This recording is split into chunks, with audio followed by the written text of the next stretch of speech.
what are the immediate implications of that? Number one, maybe there's a real assassination group that they're trying to scare me. And if I back out, then they'll come out in the headlines and he got scared about the assassins. If I insist on coming home and I get shot, then they can always say, now look, we told you it was an assassination plot, and you insisted, so don't blame us.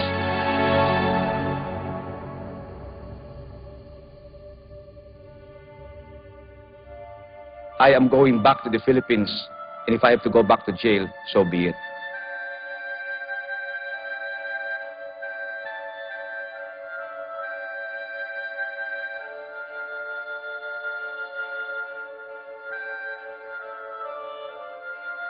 I've always said that Mr. Marcos is the original terrorist. He is right now employing state violence.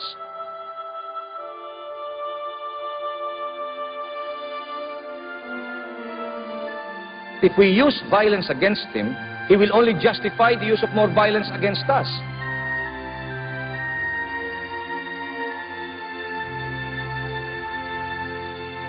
And since he's a more violent man, he has more forces of repression, we will be the loser.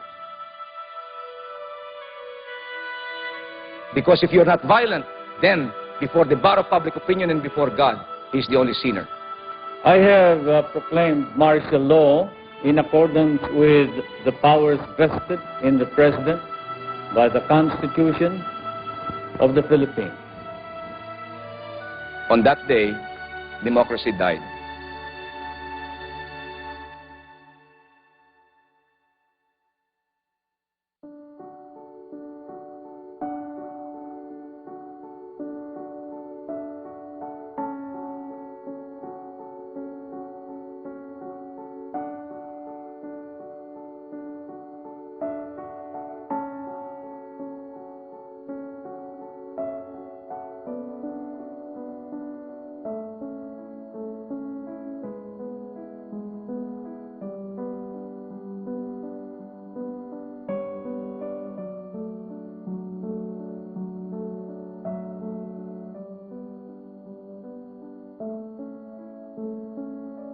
I grew up in New Manila. Every afternoon, I would bike kasama ng mga street boys until dinner time. Palagi akong nakabuntot kay Papa. He was always attending to the needs of the people. I knew then I wanted to be in public service like him.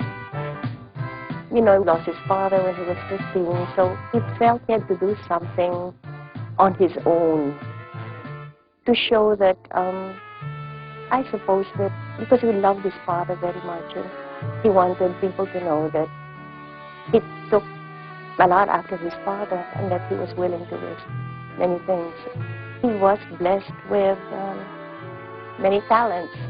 He wasn't a student in the real sense of the word. He read, but he did not read probably the books that were meant to be read in school. When I was 17, I joined the Manila Times. My job was to run errands for the newsmen. I'd pick up and deliver copies for them. I read and read and read what they wrote and learned to write on my own. Soon, they needed somebody to cover the Korean War. Siyempre, nagpresenta ako. I hopped on the next military plane for Korea. Ninoy took risks. Well, starting, I guess, when he went to Korea, when he was only 17. There was a great danger that he could be killed there or injured, but he wanted to do something different, something unusual for a 17-year-old. President Ramon Magsaysay, who I met during my days at Manila Times, asked me to broker the surrender of communist leader Luis Taruc. Taruc has been fighting the government for like 20 years. I acted on it immediately, and I was able to negotiate his surrender. We never applied for a political asylum. And, you know, I always told me, this is something very temporary, and eventually I'll have to go home.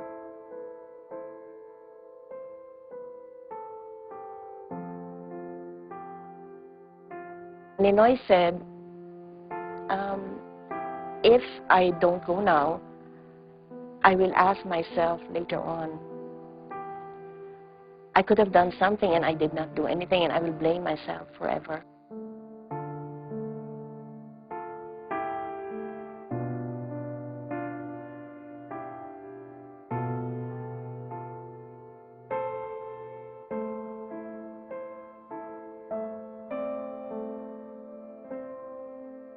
The night before he left,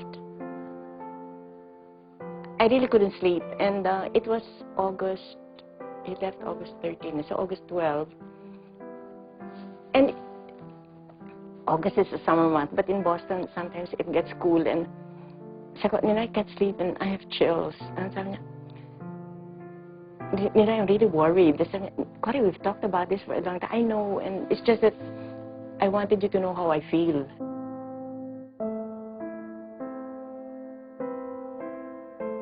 Before he left, sabi ko, Ninoy, can you tell me what possible scenarios there will be? Kasi, well, siguro, when I get there, they'll arrest me and bring me to Fort Bonifacio again, or because I have had a triple bypass, baka na madalhin ako sa heart center, or then again, they might put me under house arrest, and then they could also,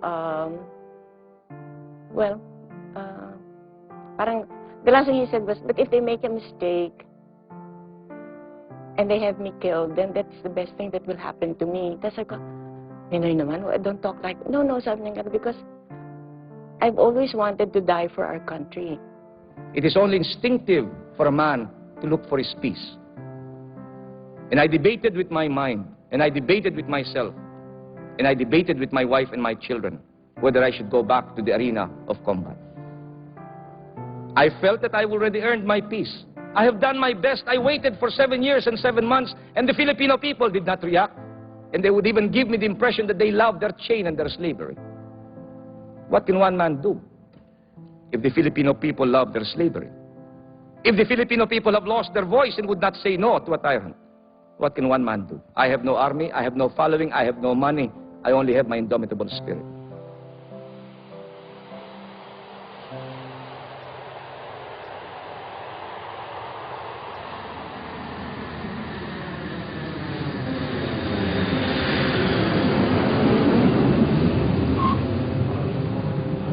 Much as my family would have wanted to go home with me, I had to tell them no. Masyadong delikado. It will draw too much attention. Cory would have been the perfect travel partner, of course, but not under this circumstance. Ours was not a perfect marriage, of course, but I believe that he brought out the best in me, and I think I brought out the best in him. Because Ninoy and I were one.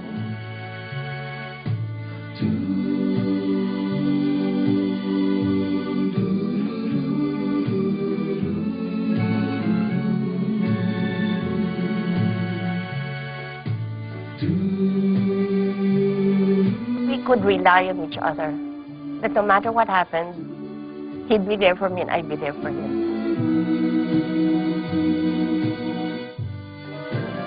But 12 hours into the trip, I miss her terribly.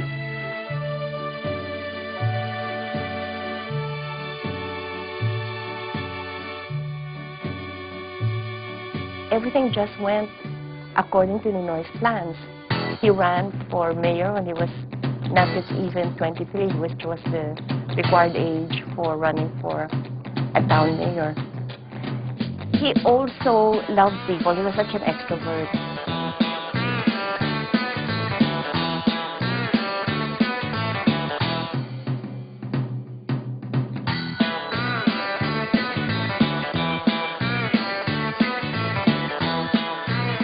I was never for him going to politics, but he believed that was what he was meant to do, and so I was there to support him.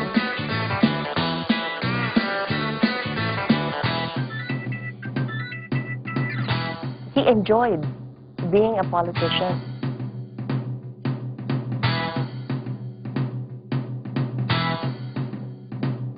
He enjoyed the crowd. He enjoyed giving speeches. And the people just loved him when he gave those speeches.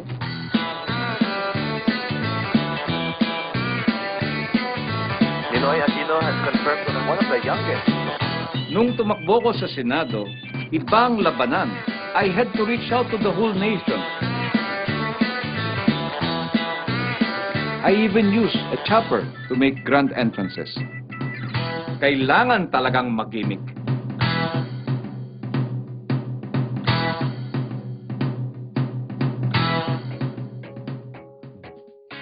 It seemed to me that there was nothing that Ninoy could not handle. He had everything going his way, and that he had been able to plan his life, and things were really going on schedule. I told him one day, you know, you're able to leave at 3 o'clock in the morning to fly to Manila to be a sponsor at the wedding, and you cannot attend your sons or your daughters, whatever. When Ninoy was in politics, he had no time. Everything was just related to how he can first be nominated and how he can become president.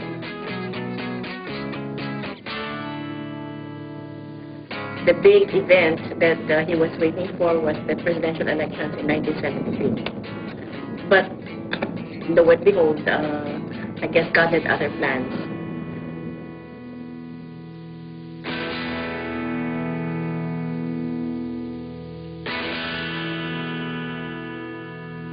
He has created an atmosphere that breeds communism.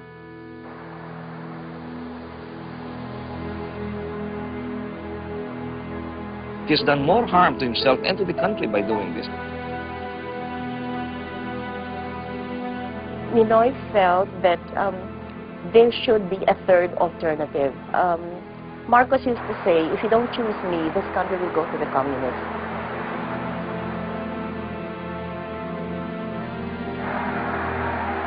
What did Mr. Marcos do? If you read his pronouncement, he said there was anarchy in the street, there was a left and right rebellion, there was this and there was that. But there is only one reason, which he never said. He wanted to prolong his stay in Malacanang sapagkat napakasarap. Marcos has now full control of the whole country as he has assembled all the... Running for a third term. Don't you think that 2 terms is enough for any man? Very quietly, Mr. Marcos started maneuvering to change our form of government from an American-type presidential system to a British-type parliamentary so that he can be elected as a deputy from Ilocos, become prime minister, and then stay on forever. That was the plan.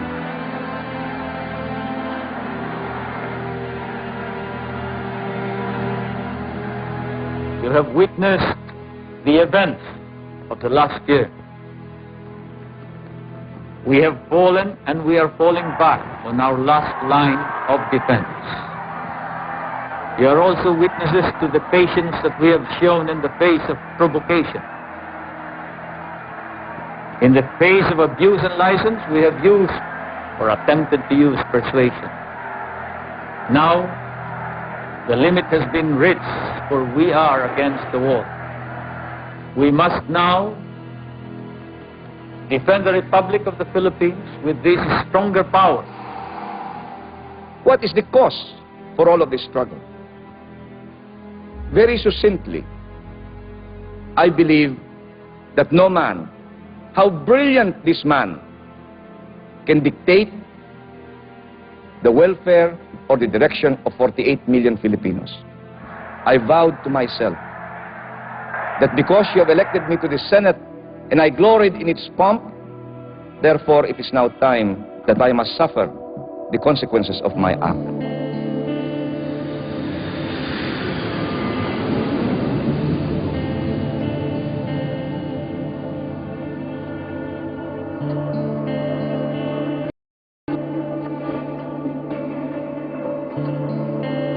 Hello, Dave. I'm at the airport and I cannot leave America without saying goodbye to you and expressing to you my deepest gratitude.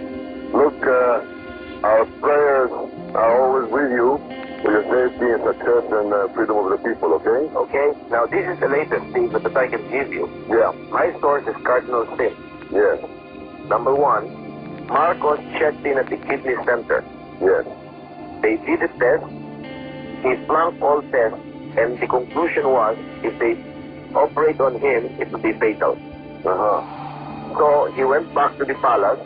He's no longer responding to medication, and he will have to be hooked up to the dialysis machine now more often.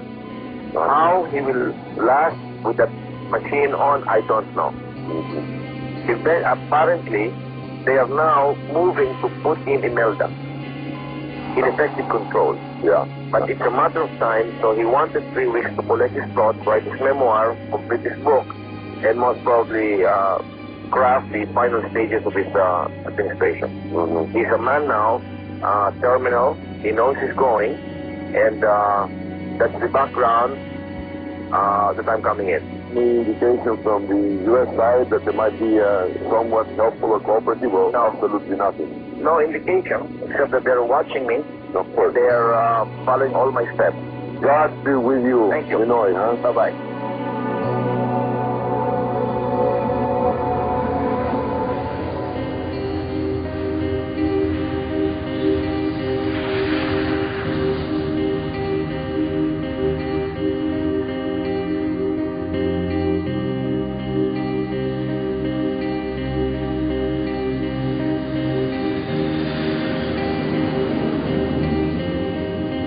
My next stopover was Malaysia. I was invited by the Sultan of Johor, who was a close friend of mine. His son picked me up from Singapore, and I was brought across the border to Malaysia.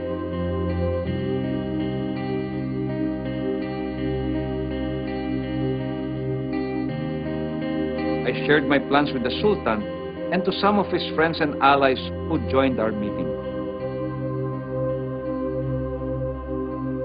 He offered the southern back door to get me to the Philippines.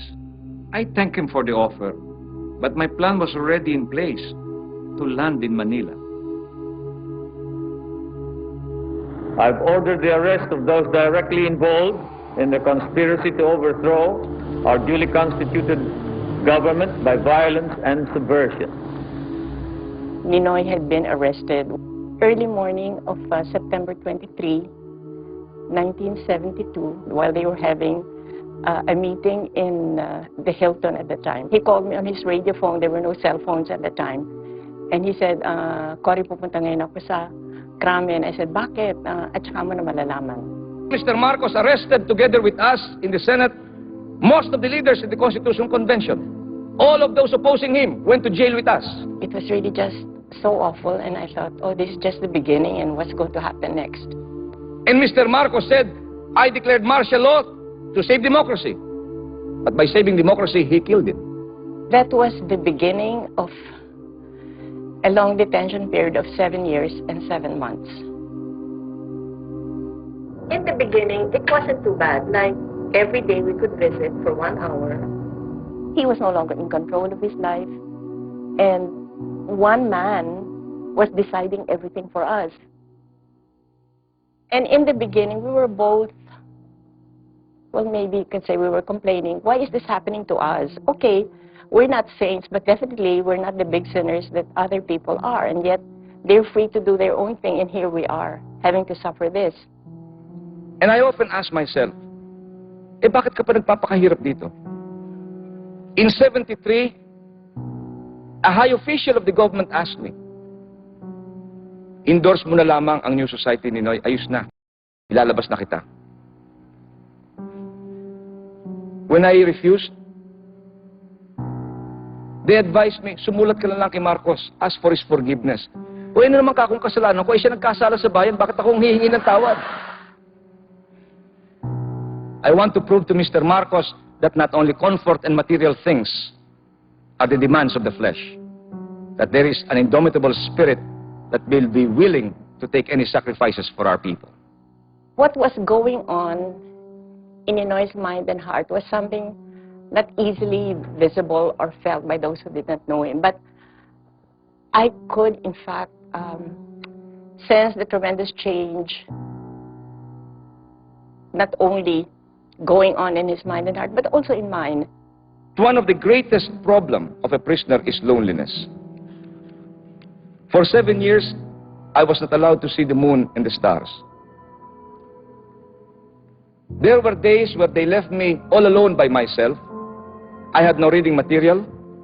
I had nothing. I was twiddling my thumb. I would walk and walk and walk across my room. Just a room of about 4 meters by 5 meters, hoping that I'll get tired. And then when I get tired, I will fall asleep, knowing that tomorrow will be the same. It was a learning process for him, learning to live in solitude and just being shut away from what the world was when he was such an extrovert. Kang ganon, be practical. Talagang ganon eh. Makibagay ka na, napakalakas ka ng bagyo eh. Ikaw lahi ka mahihirapan diyan. Mag-isa ka dyan. Hindi balik ang ganon.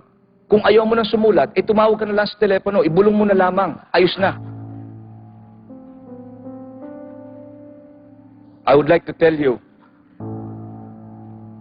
that I was tempted in my almost 7,285 days in prison to do just that. I am only human. Ako po isang tao lamang. When my wife and children would visit me and they would leave me at dusk after 1 hour, I also would like to enjoy the embrace of my children and the peace of my home. During his incarceration, where Ninoy had spent the most time with his children. Because before that, he was just so busy, and he would come home late at night, or maybe leave early in the morning, and the only time we had together with the children would be Sunday, because I made that a rule. Parang he felt a little guilty na when he had all the time, well, when he was free, he could not take them out, and here they were coming. And I said, oh, kalimutan mo yun, anyway, they're happy to be with you. And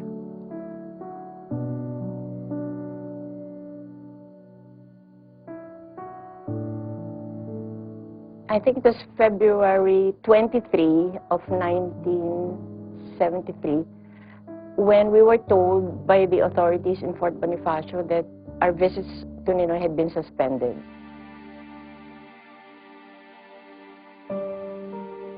They brought me to a mountain hideout in the Sierra Madre and placed me in a box. I had only my brief and my t-shirt. I refused to eat because I thought they were poisoning me. There was nothing in the room, barely nothing. And I had nothing to do but twiddle my thumb. And for the first time in my life, I heard the ticking of every second, and I was counting every second into minutes. And as the minutes marched into hours, and the hours into days, and days into weeks, I knew what loneliness meant.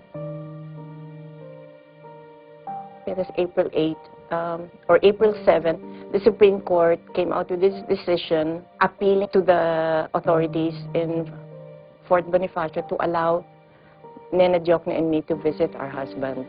Colonel Ramos, who became General Ramos then. And he said, yes, we will take you to where they are. We couldn't tell anybody. Before leaving Makati, I passed by my parents' house, and I told my father that makakabisita yata kami kay Ninoy, pero hindi pa sinasabi kung saan. Then I told my younger sister, Pasi, sabi ko, Pasi, can you give me a tranquilizer? Dahil hindi ko alam kung sa kami dadalhin eh. Sige, ito. Then she gave me a tranquilizer, which I thought was similar to mine. So we went, and when we got to Fort Magsaysay, the lieutenant who accompanied us, Lieutenant Bueno, he was telling us that the Dioknos will go first, and then after 30 minutes, the Aquinos will go. So, nauna nga yung mga Diokno, and when they were coming out, nagulat kami dahil umiiyak yung mga daughters ni Nena. And we were surprised because alam naman na hindi naman iyakin yung mga Diokno. No? And so, my daughters were asking the Diokno girls, why, what happened? And you will know, sinabi nilang ganon. So, when we were ushered in, it was like a trapezoid. And so, of chicken wire. Then there was another, maybe 2 feet or 3 feet apart. So we were told to stand there. Then Ninoy came. And he was standing also behind this chicken wire fence.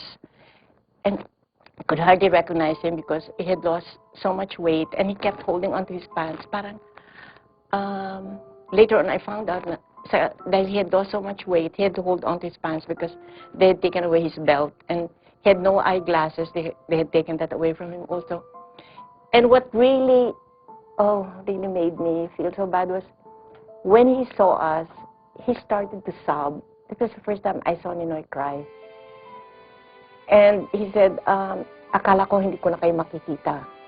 And I want to tell you, my friends, until you have tasted this loneliness, you will not know what solitary confinement means. When he was sobbing like that, my 3 older daughters, si Bol, si Pinky, and Zell, started crying also. Then he said, I don't know if this will be the last time I'll see you. And then I remember Bol said, no, Dad, don't worry, our luck is changing. I had never seen Ninoy, but ready to give up and really so helpless, which he never was before. And I was saying, hindi, Ninoy, basta magdasal na lang tayo. Then he thought of, ganito na lang, every 8 o'clock at night, you pray the rosary and also pray the rosary. So at that time, at least, we know that we are praying for each other. So ako, sige, maganda nga yun. What was very surprising, and this is what Ninoy later on wrote in his diary, that he felt so ashamed and embarrassed that there he was sobbing and I was not crying at all.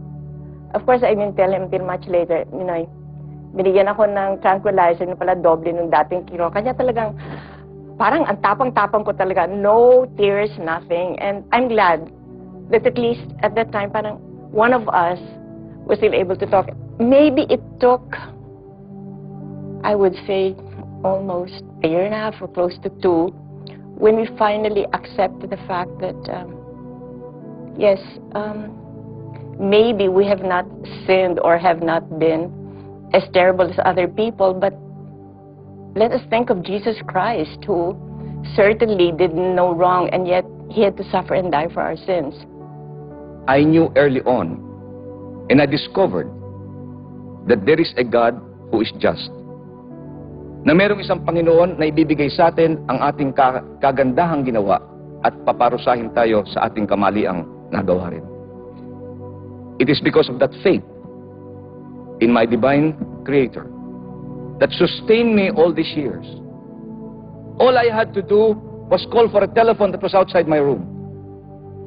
All I had to do was pick it up and tell Mr. Marcos, Brad, tapos na, ayos na, I'm throwing the towel. If Ninoy had gone through maybe just a short time in detention, he would not have become the person that he became. Before martial law, I believe in God.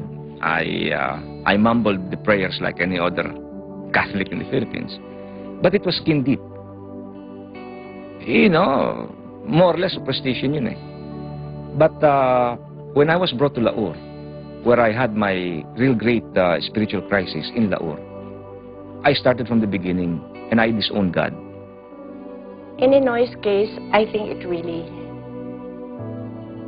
grew roots, and he really learned from that very difficult experience. But the best thing that happened to both of us, that we really became that much closer to the Lord, and that we believed that whatever happens, the best thing to do is to just entrust yourself and all your problems to the Lord. So you should not lose faith. You know, this will all come. Magtanim ka at anihin mo. Gumawa ka ng mabuti, iyo rin. Gumawa ka ng masama, iyo rin. And the Lord said, you know, vengeance is not yours but mine. In His own sweet time, aabutin niyo. That's why, to me, the greatest book that I've discovered here in my imprisonment is the book of Job. Yes. I keep on reading and rereading the book of Job because I feel that this is where the Lord taught mankind how to take adversity and vicissitudes. Diyan ka masusubok. And it's really very enlightening. And yet, you know, kung hindi ka mabibilanggo, hindi mo ma-appreciate eh. You know, you'll never really appreciate. I've read the Bible when I was out, but I really never appreciated it until I got in. And for which reason, I'm happy na nangyari na ito. Nangyari na eh. Pero I think I'm a better human being now. I can look at problems more objectively.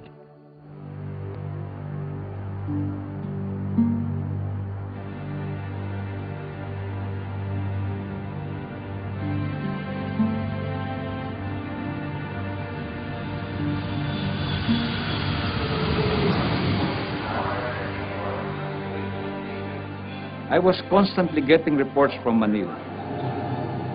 Reports talked about possible assassination plots.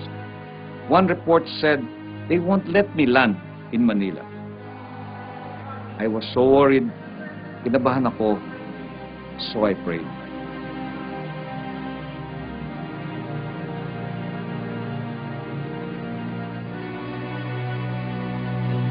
The ground personnel of the airlines gave me and my passport a long and suspicious look. Naku, ito na, sabi ko, dali na ako. Nakahinga ako talaga when they gave me a boarding pass and sent me away. Cory, wala tayong chance dito. This is martial law. And only one man makes the laws. They wanted me to fix deep in my mind that this is a no-win situation. Many witnesses were paraded before me. I never saw them in my life. And yet they were pointing fingers at me, accusing me of crimes I never committed. They admitted to crimes. They said they were communists. They said they were number 3 in the communist hierarchy. And yet the government set them free, and I was in jail.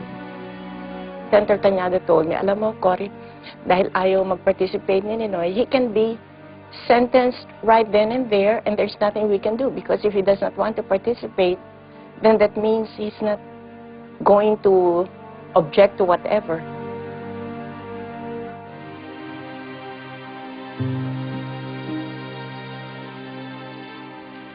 I went on a hunger strike as a protest to what they did to me in the military commission. But more than a symbolic protest, I must admit I had a death wish. I wanted to die.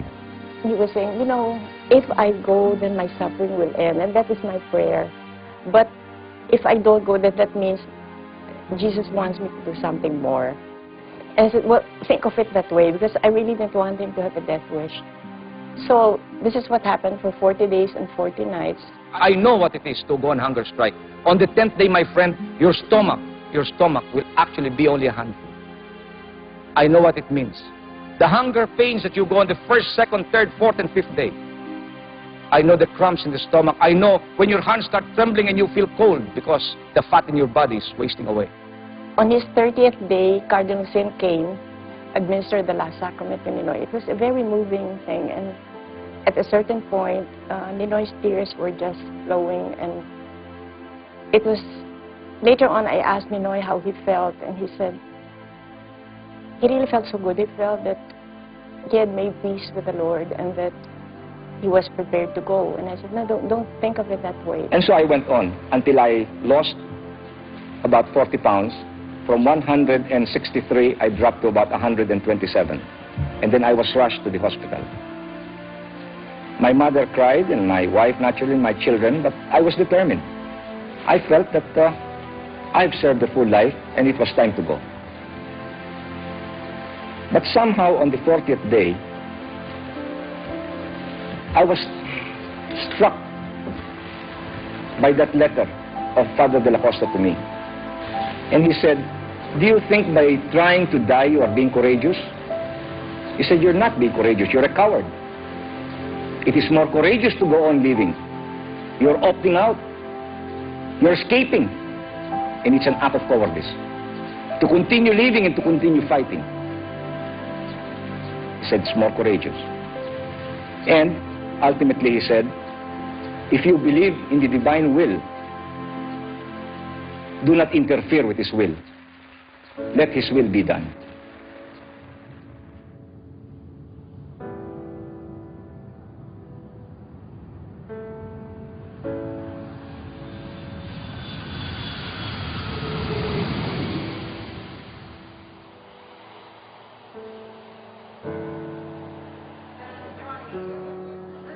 When I arrived in Taipei, I switched to my Marshal Bonifacio passport.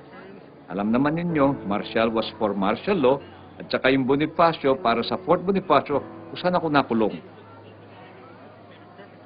Except for the Taiwan visa and the fake Manila departure stamp, all the passport pages were clean. Kinwestiyon ako. I told him, walang direct flight to Taipei, kaya duman pa ako sa Hong Kong. I must have convinced him enough for him to let me go. Now, if he says that he wants to come back here, sure, by all means, he can come back. But for what? He has to face up to the facts of life. I will go back because I think I'm innocent. And if Mr. Marcos would like to shoot me on that basis, so be it. Benigno S. Aquino Jr. This commission sentences each one of you to suffer the penalty of death by firing squad. You can end a man, you can imprison his body, but you cannot imprison his soul. And as long as man will refuse to be defeated, you are never defeated. And so Mr. Marcos can imprison my body, but my spirit shall soar. He was going to continue arguing against the dictatorship, and that he hoped that he would be able to influence others, especially the people, to do the same thing. That's why I think he ran for the batasan in 1978, even if the odds were against him.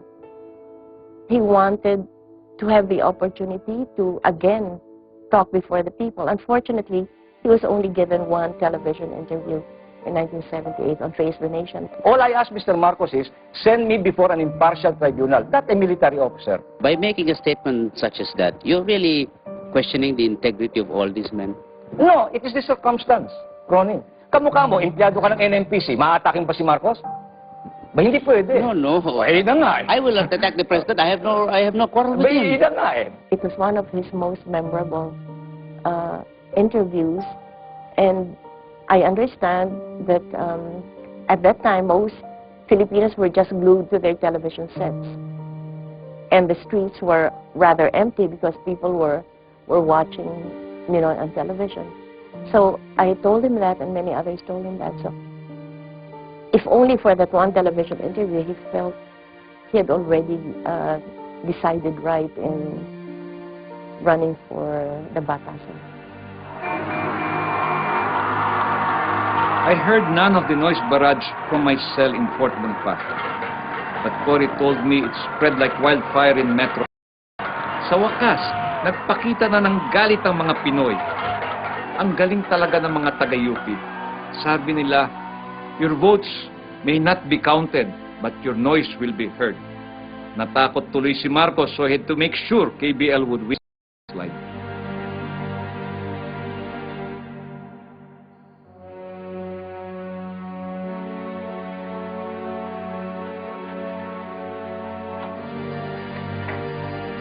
Part of the plan was to gather members of the foreign press to join me in this last leg of my journey.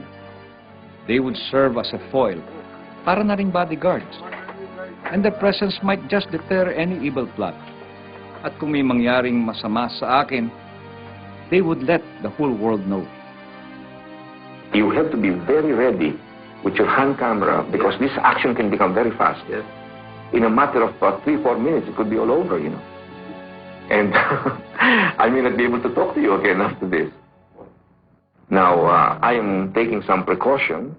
I have my bulletproof vest, hoping that that would be some kind of a protection. But if they hit me in the head, there's nothing we can do there. I can only be protected from here to here.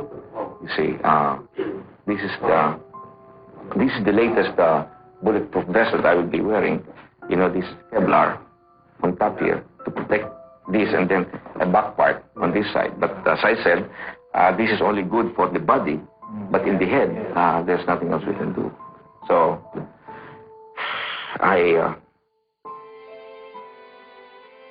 He is not that important. It's only the Western press that is making him important. I don't know why. But I knew that somehow I will regain my freedom. Maybe not in this world, but elsewhere. And I knew that sometime, somewhere, Mr. Marcos and I will meet. And in that meeting, I will have my satisfaction.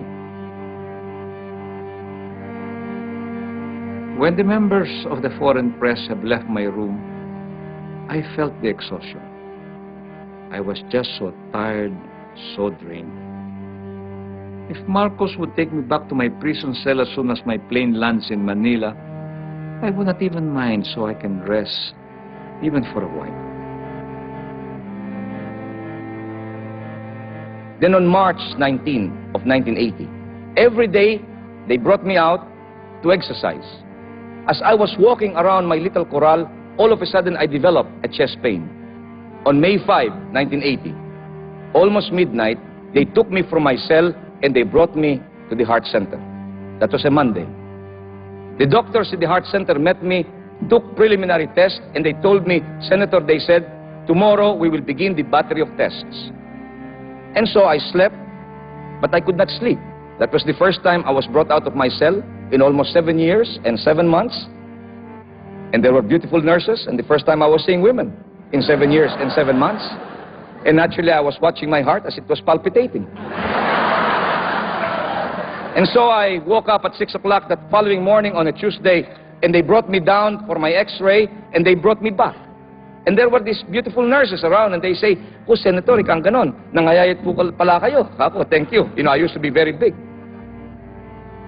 But as I sat down after that x-ray, I was just about to sip my coffee. All of a sudden, I got hit again by a terrible chest pain that was almost choking me, and my arm was getting paralyzed. So I told the nurse, I said, Miss, please bring me to bed. So they brought me to bed, and they put all of those gadgets. And all of a sudden, the needles were squiggling. And they called the doctor.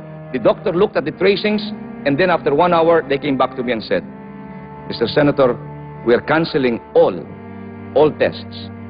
I said, why? Because we already know what's wrong with you. I said, what's wrong with me? You have blocked arteries, and you must undergo an emergency triple bypass, otherwise, you may die in 6 days to 6 months. I said, Doctor, pagpaliban mo na ka ako. Thank you na lang. I said, if they cannot operate on me in America, then bring me back to my cell. The truth is, I did not want them to touch me in Manila. And so I wrote my letter to Mr. Marcos and made 2 covenants. That if I leave, I shall return. And 2, that while in America, I shall not speak out against this regime. And I also said, I will only bring 3 of my children with me. That's also true. But of course, the other 2 were already abroad. All of a sudden, on Thursday morning, May 8, my wife visited me early in the morning, and she told me, the hospital is crawling with Metrocom cars. Guards all over the place. Baka kami magbibisita sa'yo. Then all of a sudden, my guards started jumping, putting their barong Tagalog, hiding all of their guns. I said, tama, may darating na VIP. And then, lo and behold, the beautiful one ascended into my suite. She came, and she was really beautiful. She has not aged, and she sat down and said, Naku, Ninoy, sabi niya, I'm sorry to see you like that. Hindi ko lang nasabi sa kanya, kayo may kagagawa nito eh. At any rate, I had my bathrobe and I was like this, and she talked to me and we talked to her, and she was very nice about it. And then all of a sudden, after 1 hour, she said, would you like to go to America? Abay ka ko, sure. Oo. Sa tuwa ko, tinanggal ko pa yung aking kwintas, kako anting-anting ko ito, iwanan ko nakakupper dito. Palayasin na niyo ako, pumunta niyo ako sa Amerika. Sabi niya, there's a plane leaving at 6 o'clock. You can be in that plane. Ay kako, thank you. And finally, at 2:30 in the afternoon, they brought me out of my room from the hospital, brought me to my house in a van. I never saw Manila, therefore. They gave me 30 minutes in my house to pack, to take a shower, put me back on the van, bring me to the airport, put me in a 747, and out of the Philippines. On that Monday, May 12, they gave me an arteriogram. At 1 o'clock that day, my Filipino doctor, cardiologist, Dr. Rolando Solis, came and said, Senator, he said, I'm sorry, but you have to undergo a triple bypass. And so I finished my operation, and I was recuperating. And I cabled Mr. Marcos after my operation. I told him, operation has been successful. However, I developed a pericarditis. My doctors advised me 4 more weeks of convalescence. However, if you feel I should now return to my cell, I shall immediately take the first plane to go back to my cell. A week later, the international press came out with the story. Mr. Marcos extends indefinitely the stay of Aquino in America. On the basis of that report, I wired Harvard University and I said, I am now ready to accept the fellowship that you offered me. And Harvard University extended the invitation again to become a fellow at the Center for International Affairs. And that's the story. So when we were in California for a month for his recuperation, every night and every day, Filipinos would be coming around. And I was telling him, can't you just forget about this for a while? And, this is the first time that we're able to have some kind of normalcy in our lives. Let's, just enjoy this. But of course, I guess once out of jail, he is again boss, and he has to be just doing his thing and talking to all of these people. But when I was convalescing, and I was receiving hundreds, thousands of letters from all over the world, America and the Philippines, Filipinos sending me $5 and $10 to help me in my hospitalization, sending me little money, token of money for my fellowship in Harvard. There was one underlying note in all of these letters. We waited for you for 8 years. Will you now abandon us? That's why I really like Boston. During the first year, he was just so happy there. And in fact, he used to tell so many of our friends, oh, this is paradise. And I never dreamed I could go to Harvard. I refer to those as the 3 happiest years of my married life. He was also helping in the house, and he did a lot of driving.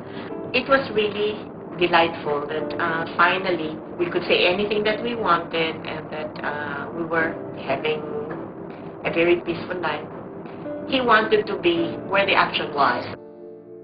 He was determined to return, but not to lead any fight against Marcos, anything engaged in bloody matters. But he wanted just to have a chance to talk to Marcos and hopefully to convince him that now is the time to return to democracy. And so I told my wife, much as we have found our peace and our freedom, I will have to return to combat.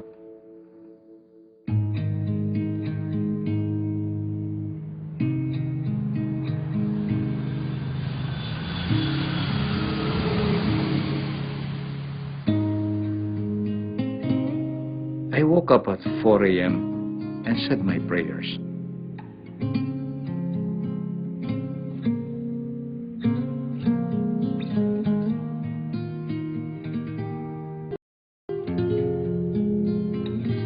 Then I phoned Cory. She read to me some passages from the Bible.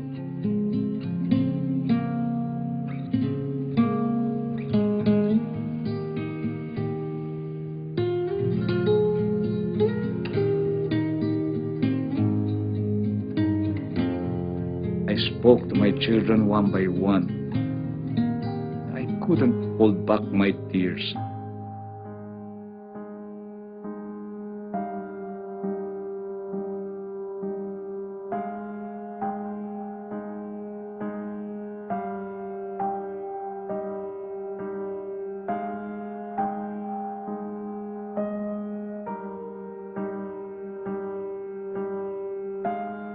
Then I wrote a letter for all of them. Dear Cory, in a few hours, I shall be embarking on an uncertain fate, which may well be the end of a long struggle. I slept well last night for the first time since I left Boston. Maybe because I'm just plain tired, or maybe I'm just really at peace with myself at last. All the things I've told you may be said in one line. I love you. You stood by me in my most trying moments, and there were times I was very hard on you. Early on, I knew I wasn't meant to make money, so I won't be able to leave anything to the children. I did what I did best, which is public service. And I hope our people will understand in time my sacrifices. I realize I've been both stingy with my praise and appreciation for all your efforts. But though unsaid, you know that as far as I'm concerned, you are the best. That's why we have lasted this long.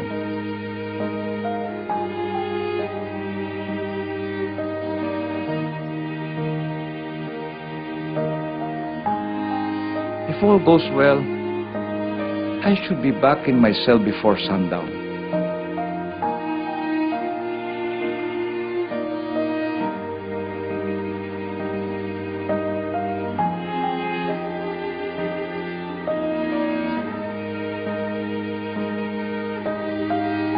I'll try to call you tonight if the authorities will allow me.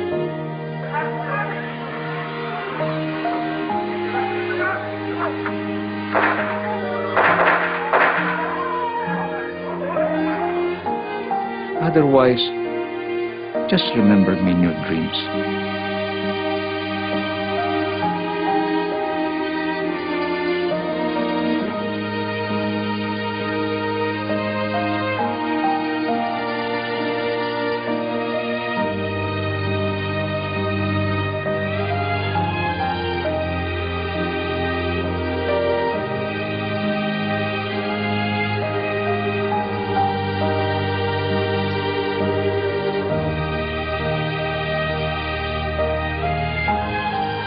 If I die, then I die, and there's only one to suffer. So long as you will continue the struggle and carry the torch, then I think we will have a better Philippines. Rather than have one carrying the torch, we'll have many.